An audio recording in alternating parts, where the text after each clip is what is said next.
viewers, welcome to MotionTech BD.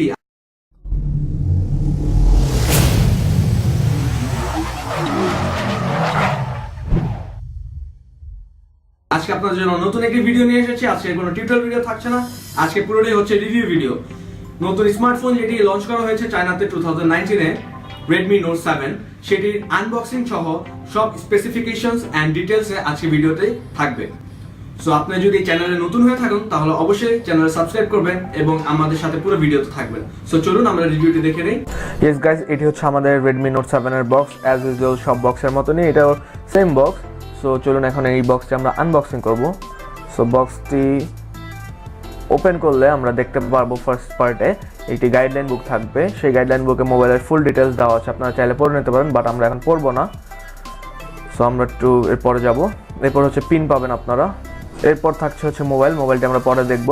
আগে আমরা কিছু জিনিস দেখে নেই। মোবাইলের অ্যাডাপ্টার, চার্জার অ্যাডাপ্টার যেটাতে ফাস্ট চার্জিং হয়।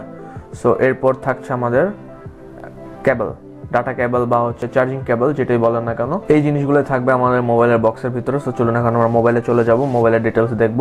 This is our Redmi Note 7। Wow, so nice gradient colour. তারপর সেটটি ডাইমেনশন হচ্ছে 6.27 in height and 2.96 in weight, আর ডিসপ্লে সাইজ হচ্ছে 6.3 ইঞ্চি। আর এটা হচ্ছে আমাদের পাওয়ার বাটন। উপরে থাকছে আমাদের 3.5mm জ্যাক স্লট হেডফোন ইউজের জন্য। তার সাথে থাকছে active noise cancellation with detected mic. তারপর আপনারা দেখতে পাচ্ছেন সেটের লেফট সাইডে আছে সিম স্লট। তার সাথে থাকছে micro SD up to 256 GB. সেটটির বটমে থাকছে দুই সাইডে দুটি স্পিকার এবং মিডলে থাকছে USB 2.0 type C reversible connectors. So চলুন আমরা আরো কিছু ডিটেইলস জেনে নিই সেটের ব্যাপারে, এবং প্রাইস তো অবশ্যই থাকছে লাস্টে। সো চলুন।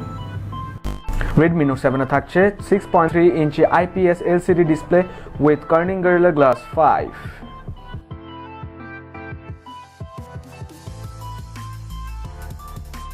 আর হ্যাঁ, Redmi Note 7 এর ক্যামেরার কথা না বললেই তো নয়। Note 7 এর ক্যামেরাতে থাকছে 48 megapixel f1.8 plus 5 megapixel f2.4 dual LED flash. So চলুন এখন আমরা দেখে নিই Redmi Note 7 দিয়ে ক্যাপচার করা কিছু ছবি।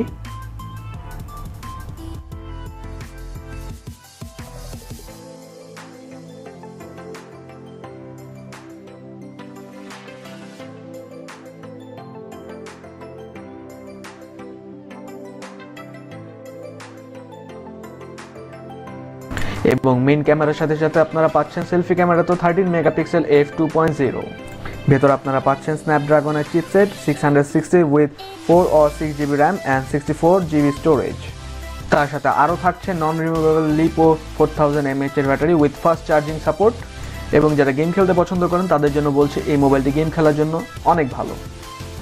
এই ফোনটি 3টি কালার লঞ্চ করা হয়েছে। ফার্স্টের কালারটি হচ্ছে ব্লু গ্রেডিয়েন্ট, আপনারা ডিসপ্লেতে দেখতে পাচ্ছেন। এরপরটি হচ্ছে pink gradient and last one is black gradient. So এখন আমরা প্রাইসে চলে আসি। আপনি যদি 3 GB র্যাম এবং 32 GB স্টোরেজ কিনতে চান তাহলে এটা পড়বে 13,500 টাকা, এবং আপনি যদি 4 GB র্যাম এবং 64 GB রম এর স্টোরেজ কিনতে চান তাহলে এটা পড়বে 17,500 টাকা, এবং আপনি যদি 6 GB র্যাম এবং 64 GB রোম কিনতে চান তাহলে আপনার পড়বে 21,500 টাকা। এই ছিল আমাদের ফার্স্ট রিভিউ ভিডিও। আমি আরো ভিডিও নিয়ে আসবো আপনাদের সামনে। সো আপনাদের যদি ভিডিওটি ভালো লেগে থাকে তাহলে অবশ্যই লাইক করবেন, আর হ্যাঁ, সাবস্ক্রাইব করতে অবশ্যই ভুলবেন না। আর সাথে থাকার জন্য অসংখ্য ধন্যবাদ। Thank you.